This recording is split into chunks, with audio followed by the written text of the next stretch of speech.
right, so we just talked about some general test taking strategies. Now we're going to focus on some that are specific to reading.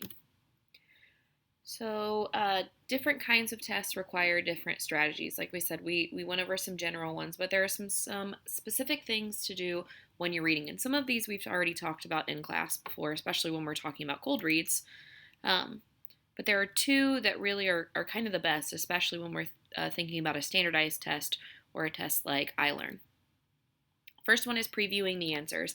And this is an option I always give you for cold reads, is where you read the questions first before you're reading the story. And so that way you kind of know what you're going to be looking for in the story. So let's do an experiment to see why it's important to do so. So I'm going to show you a picture. Just look at them very quickly. Okay, now, what color of shoes did the girl with the red hair have? You might be thinking, I have no idea, Mrs. Guard. You didn't show us the picture for very long, right? So let's try it again, but this time we're going to preview what question that I asked. So the question that is going to be asked is, what color of hair does the boy with glasses have? Now I'm going to give you less time with the picture than I did previously, but we already have previewed the question. We know what we're looking for. What color of hair does the boy with the glasses have? So here's a picture. So now, could you guess what color of hair the boy with the glasses has? Oops. Oh, goodness. Yeah, it's brown, right? It was much easier because we knew what to look for. So it works the same way when we're taking a reading test. If we know kind of what we need to be looking for in the story or the passage, it's easier to find the answer. And we can even fill in the answers as we go. We wouldn't have to wait until we're done reading the entire thing. So let's practice doing this. So before we even look or worry about the text, we're going to look at the questions. So we've got two questions. Question one is, why did Harry want a dog to play with? He thought puppies were cute, to protect him, because all of his friends had dogs. Also, I want to point out the fact that not only am I reading the question, but I'm reading some of the answers too. Because when I read some of the answers, when I'm reading the text, those answers are going to probably stick out to me as well.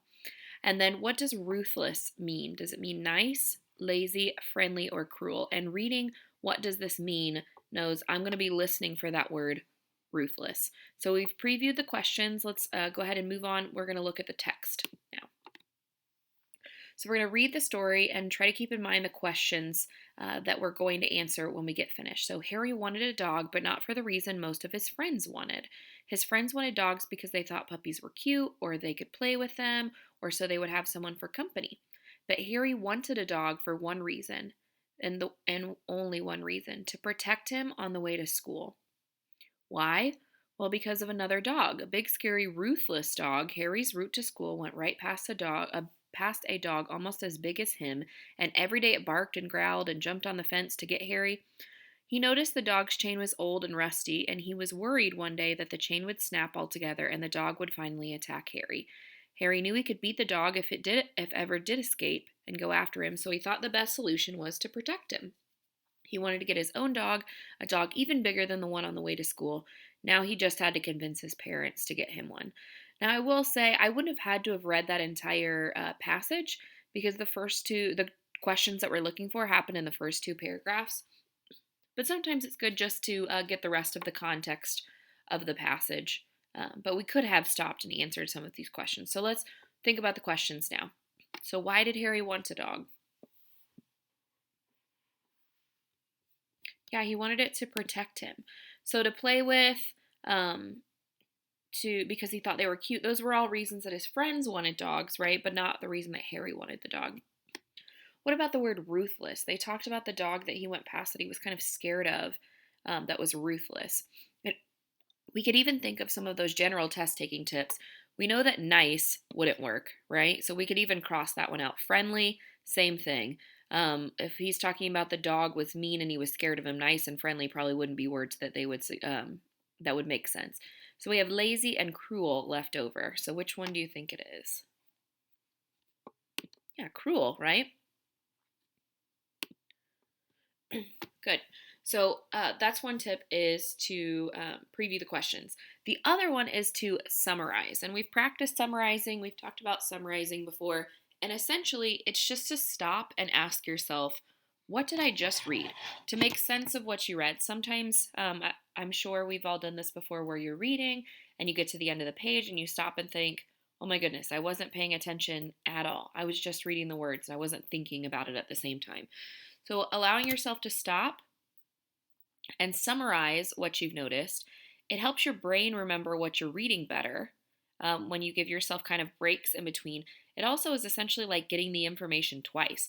Once when you read, and once when you ask yourself, what did I just read, to recap.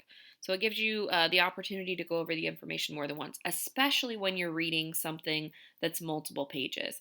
So, like what the passage that we just read, we may not necessarily need to summarize each piece, but if it was multiple paragraphs, multiple pages, summarizing is a great tool.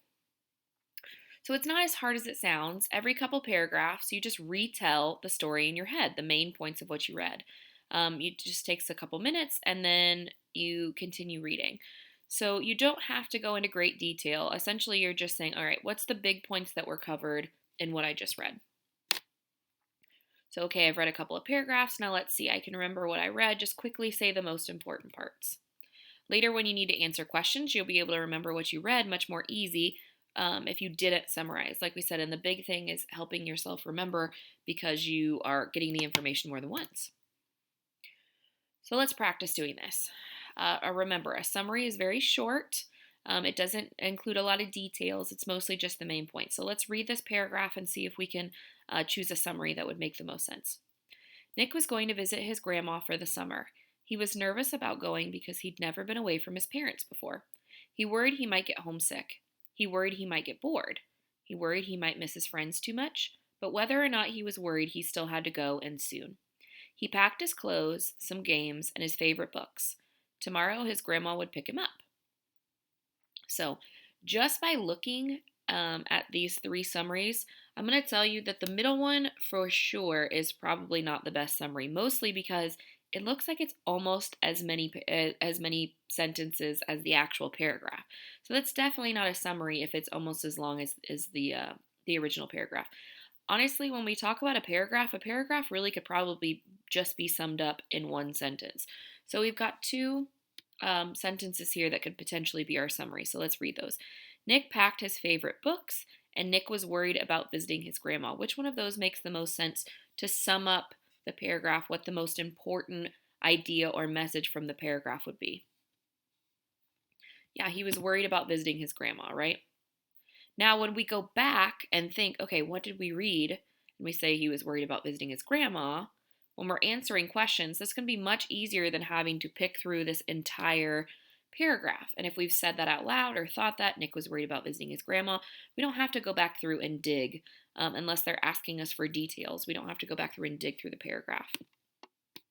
Let's try another one. Lydia was the last to find a place to hide while playing hide and seek. Her friend had just finished counting and called out, "Ready or not, here I come." Lydia looked for the nearest hiding place she could and jumped behind some clothes in her closet. She could hear her friend coming by the room, so she scooted to the very back of the closet. She could feel something behind her back as she sat against the wall. What was it? Turning as quietly as she could to investigate, she saw that her back was resting on a tiny doorknob attached to a tiny door. What was this? Lydia had never noticed it before. Who would need such a tiny door? Now, this time, we don't really have one that we can rule out just based on the looks. All of them are just one sentence to summarize the paragraph. So let's read all of those. Lydia found a small door while playing hide and go seek. Lydia was the last to find a hiding spot. Lydia was playing hide and go seek. Well, just based on reading those, this first one, Lydia was the last to find a hiding spot. That's a detail. That's not necessarily the most important thing. That was just part of the story. Lydia found a small door while playing hide and seek. Lydia was playing hide and go seek. Well, we know she was playing, but the fact that she found that small door is leading us, into something else. So I think Lydia found a small door while playing hide and seek. That gives us enough detail without going overboard. So when we go back, when we're asked questions about this paragraph, thinking she found a small door while playing hide and go seek, one, we've gotten the information twice because we've read it and we've summarized. And it also means that we don't have to go picking through the entire paragraph. We kind of have it wrapped up all in just one nice, neat little sentence. So let's review the two things that we've talked about. So previewing answers. Before reading a long story, you read the questions first, and that way you know what you're going to be looking for when you read. You could read the questions and then answer them as you read the paragraph, or you could read the questions first, read the entire paragraph, and then go back to the answers. Either one works. And then finally, summarizing. When you're reading, you pause every couple of paragraphs, every few paragraphs, and you retell the most important parts in your head. That way, your brain gets the information twice, and you'll be able to remember it a little bit better.